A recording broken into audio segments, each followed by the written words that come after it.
ഒരു ഇടവേളയ്ക്ക് ശേഷം സംസ്ഥാനത്ത് ഡ്രൈവിംഗ് ടെസ്റ്റുകൾ പൂർണ്ണമായി ആരംഭിക്കും ഇന്നു മുതൽ. ഗതാഗത മന്ത്രി K B Ganesh Kumar driving school സംഘടനകളുമായി ഇന്നലെ നടത്തിയ ചർച്ച ഫലം കണ്ടു. ടെസ്റ്റുമായി സഹകരിക്കാൻ സംയുക്ത സമരസമിതി തീരുമാനിച്ചതായി അറിയുന്നു. സെർവർ തകരാറിനെ തുടർന്ന് കൊച്ചിയിൽ ഡ്രൈവിംഗ് ടെസ്റ്റ് വൈകുന്നു എന്ന പരാതിയും ഇപ്പോൾ വരുന്നുണ്ട്. നിലവിൽ ഇന്നലെ ഉച്ചയ്ക്ക് ശേഷം സൈറ്റ് ഡൗൺ ആയതാണ്. ആ സൈറ്റ് ഡൗൺ ആയിട്ട് ഇന്ന് അറ്റൻഡ് ചെയ്യേണ്ടവരുടെ ലിസ്റ്റ് എടുത്തതിന് ശേഷം മാത്രമേ നമുക്കിവിടെ ചേർക്കാൻ പറ്റുള്ളൂ. ആ ചേർക്കണമെങ്കിൽ 11:30 ശേഷം മാത്രമേ ലിസ്റ്റ് എടുക്കാൻ പറ്റുള്ളൂ. ഇന്ന് സ്ലോട്ട് കിട്ടിയവരുടെ ചേർക്കണമെങ്കിൽ. അതാണിപ്പോൾ നിലവിലുള്ള പ്രശ്നം. അല്ല, ടെസ്റ്റ് നടക്കാനുള്ള പ്രശ്നം കൊണ്ടല്ല, ഈ പറയുന്ന ലിസ്റ്റ് നമുക്ക് അവൈലബിൾ അല്ല. അവൈലബിൾ ആയതിനു ശേഷം മാത്രമേ നമുക്കിത് ചേർക്കാൻ. തിരുവനന്തപുരത്ത് നിന്ന് അഖിൽ ഷാ അൻസാറും അതുപോലെ കൊച്ചിയിൽ നിന്ന് അശ്വിൻ പാലാഴിയും നമുക്കൊപ്പം ചേരുന്നു. ആദ്യം അഖിൽ ഷാ അൻസാറിലേക്ക്. Akhil Sha, good morning to both of you. Akhil Sha, എന്തൊക്കെയാണ് തിരുവനന്തപുരത്തെ കാര്യങ്ങൾ?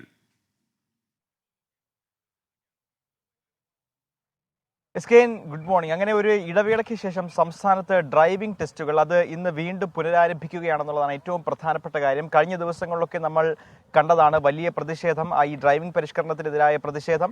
ആ പ്രതിഷേധത്തെ തുടർന്ന് ഈ ടെസ്റ്റുകൾ ഉൾപ്പെടെ ബഹിഷ്കരണം, ഏതാണ്ട് 10ഓളം ദിവസം ടെസ്റ്റുകൾ സംസ്ഥാനത്ത് നടന്നില്ല എന്നുള്ളതാണ് ഏറ്റവും പ്രധാനപ്പെട്ട കാര്യം. നിലവിൽ ഞാനിപ്പോൾ ഉള്ളത് മുട്ടത്തറയിലെ ഓട്ടോമേറ്റഡ് ടെസ്റ്റിംഗ് കേന്ദ്രത്തിലാണ്. ഈ മോട്ടോർ വാഹന വകുപ്പിന്റെ തന്നെ ടെസ്റ്റിംഗ് കേന്ദ്രമാണ്. ഇവിടെ രാവിലെ 8:15 തന്നെ ഇവിടുത്തെ ടെസ്റ്റുകൾ ആരംഭിച്ചു. 40 പേർക്കാണ് ഇന്ന് ഇവിടെ ടെസ്റ്റ് നടത്തുന്നതിന് സ്ലോട്ട് നൽകിയത്. ഈ 40 പേരും നിലവിൽ എത്തിയിട്ടില്ല. നിലവിൽ എത്തിയത് 3ഓളം പേരാണ് നിലവിൽ ഈ ടെസ്റ്റ് അറ്റൻഡ് ചെയ്യാനായി ഇവിടെ എത്തിയിട്ടുള്ളത്. നമുക്കൊക്കെ അറിയുന്നത് പോലെ ഇന്നലെ ഗതാഗത മന്ത്രിയുമായി നടത്തിയ ചർച്ചകൾ, ഈ സംഘടനകൾ നടത്തിയ ചർച്ചകൾ, ആ ചർച്ചയ്ക്ക് പിന്നാലെയാണ് ഇത്തരത്തിൽ ഒരു ഒത്തുതീർപ്പിലെത്തുകയും സംഘടനകളൊക്കെ ആ ചർച്ചയിൽ മന്ത്രിയുടെ തീരുമാനങ്ങളോട് യോജിക്കുകയും മന്ത്രി ഇവരുടെ കാര്യങ്ങൾ കേൾക്കുകയും അത്തരത്തിൽ ചില മാറ്റങ്ങൾ ഈ പരിഷ്കരണത്തിൽ വരുത്തുകയും ചെയ്തത്. എന്തായാലും അത്തരത്തിലുള്ള മാറ്റങ്ങൾ, അതായത് ഏറ്റവും പ്രധാനമായും ഈ 15 വർഷം കാലയളവിൽ കൂടുതലുള്ള വാഹനങ്ങൾ അത് ഒഴിവാക്കണമെന്നുള്ളതായിരുന്നു പ്രധാനമായും ഈ സർക്കുലറിൽ പറഞ്ഞിരുന്നത്. അത്തരത്തിലുള്ള ആ 15 വർഷം കഴിയുന്ന വാഹനം ആ നിയമം മാറ്റിയിട്ടുണ്ട്. അതൊരു 18 വർഷമാക്കിയിട്ടുണ്ട്.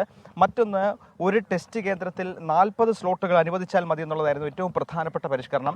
അതിൽ 2 MBIമാരുള്ള കേന്ദ്രങ്ങളിൽ 80 ടെസ്റ്റുകൾ വരെ നടത്താം എന്നുള്ളൊരു കാര്യവും മന്ത്രി വ്യക്തമാക്കി. അതുപോലെ തന്നെ ഈ ഗ്രൗണ്ടുകളുടെ നവീകരണമാണ്. ഗ്രൗണ്ടുകളുടെ നവീകരണത്തെ സംബന്ധിച്ച് അതിനും കുറച്ച് സമയം നൽകിയിട്ടുണ്ട്. ആ സമയത്തിനുള്ളിൽ ഇവരുടെ കൂടെ നിർദ്ദേശമെടുത്ത്, അതായത് ഡ്രൈവിംഗ് സ്കൂൾ അധികൃതരുടെ കൂടെ നിർദ്ദേശമെടുത്തിട്ട് അവരുടെ കൂടെ നിർദ്ദേശങ്ങൾക്കനുസരിച്ചായിരിക്കും ഇനി അത്തരത്തിൽ ഈ ഡ്രൈവിംഗ് ടെസ്റ്റ് കേന്ദ്രങ്ങളുടെ നവീകരണം ഉൾപ്പെടെ നടപ്പിലാക്കുക. പക്ഷേ ഏറ്റവും പ്രധാനപ്പെട്ട കാര്യം, ഇന്നലെ മന്ത്രി പറഞ്ഞൊരു കാര്യം, ഇത്തരത്തിൽ ഈ സർക്കുലർ പിൻവലിക്കുന്നൊരു നിലപാടിലേക്ക് സർക്കാർ പോകില്ല, ഗതാഗത വകുപ്പ് പോകില്ല. പക്ഷേ ഉചിതമായ പ്രായോഗികമായ ചില മാറ്റങ്ങൾ അതിൽ വരുത്തും എന്നുള്ളതാണ് ഏറ്റവും പ്രധാനപ്പെട്ട കാര്യം. അത്തരത്തിൽ നമ്മുടെ ഈ സംഘടനകളുടെയും അതുപോലെ തന്നെ തൊഴിലാളികളുടെയും ഉൾപ്പെടെ അഭിപ്രായങ്ങൾ തേടി അത്തരത്തിലുള്ളൊരു മാറ്റമായിരിക്കും ഇനി ഈ സർക്കുലർ ഉണ്ടാവുക. നമ്മളിപ്പോൾ ഒരു MBI കൂടി നമ്മോടൊപ്പം ചേരുന്നുണ്ട്. സാറേ, ഇന്നിപ്പോൾ എത്ര സ്ലോട്ടുകളാണ് നമുക്കിവിടെ? ഇപ്പോൾ നിലവിൽ 40 സ്ലോട്ടാണ് നമുക്കിപ്പോൾ അനുവദിച്ചിട്ടുള്ളത്.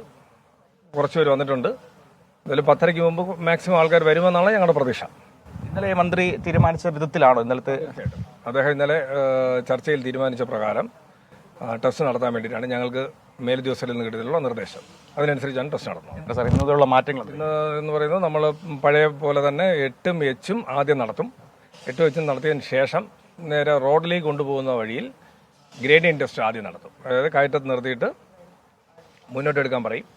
അതുപോലെ ഇറക്കത്ത് കൊണ്ട് നിർത്തിയിട്ട് റിവേഴ്സ് കുറച്ച് ദൂരം, ഒരല്പ ദൂരം റിവേഴ്സ് എടുക്കാൻ പറയും. പിന്നെ ലെഫ്റ്റിലേക്കുള്ള ടേണിങ്, റൈറ്റിലേക്കുള്ള ടേണിങ്, പിന്നെ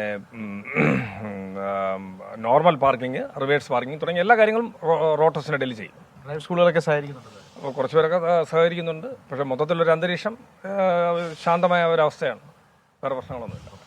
ഇത്തരത്തിലാണ്, അതായത് ഇന്നിപ്പോൾ ടെസ്റ്റ് പുനരാരംഭിച്ചെങ്കിലും നമുക്കൊക്കെ അറിയുന്നത് പോലെ കഴിഞ്ഞ ദിവസങ്ങളിലൊക്കെ വലിയ പ്രതിഷേധമായിരുന്നു, ടെസ്റ്റുകൾ മുടങ്ങിയിരുന്നു. അപ്പോൾ അത്തരത്തിൽ ഇന്നും മുടങ്ങുമോ എന്നുള്ളൊരു സംശയമൊക്കെ, ആശങ്കയൊക്കെ ആളുകളുടെ ഇടയിലുണ്ടായിരുന്നു. അതുകൊണ്ട് തന്നെ ടെസ്റ്റിന് ഇവിടെ ആകെ 3-4 ആളുകൾ മാത്രമാണ് നിലവിൽ മുട്ടത്തറയിൽ ടെസ്റ്റിലെത്തിയത്. നമുക്കറിയുന്നതുപോലെ തിരുവനന്തപുരത്ത് ഏറ്റവും അധികം ടെസ്റ്റുകൾ നടക്കുന്ന ഒരു കേന്ദ്രമാണ് മുട്ടത്തറയിലെ ഓട്ടോമേറ്റഡ് ടെസ്റ്റിംഗ് കേന്ദ്രം. പക്ഷേ ഇന്നിപ്പോൾ 40 സ്ലോട്ടുകൾ ലഭിച്ചെങ്കിലും ആകെ വളരെ കുറച്ച് പേരിലുണ്ടാവുന്ന ആളുകൾ മാത്രമേ ഇവിടെ എത്തിയിട്ടുള്ളൂ. ഇനിയും ആളുകൾ എത്തുമെന്നുള്ളതാണ് ഉദ്യോഗസ്ഥരുടെയും പ്രതീക്ഷ. എന്തായാലും ഇപ്പോൾ നിലവിൽ 3 പേരുടെ ടെസ്റ്റ് നടത്തിക്കഴിഞ്ഞു. ഇനി ഒരു 2 പേരും കൂടി ഇവിടെ എത്തിയിട്ടുണ്ട്. അവരുടെ ടെസ്റ്റും നിലവിൽ റോഡ് ടെസ്റ്റ് ഉൾപ്പെടെ നടന്നുകൊണ്ടിരിക്കുകയാണ്. എന്തായാലും ചില പരിഷ്കാരങ്ങളോടുകൂടി, ചില ഇളവുകളോടി ഇന്ന് മുതൽ വീണ്ടും സംസ്ഥാനത്ത് ഡ്രൈവിംഗ് ടെസ്റ്റ് തുടങ്ങുകയാണ്. SKN.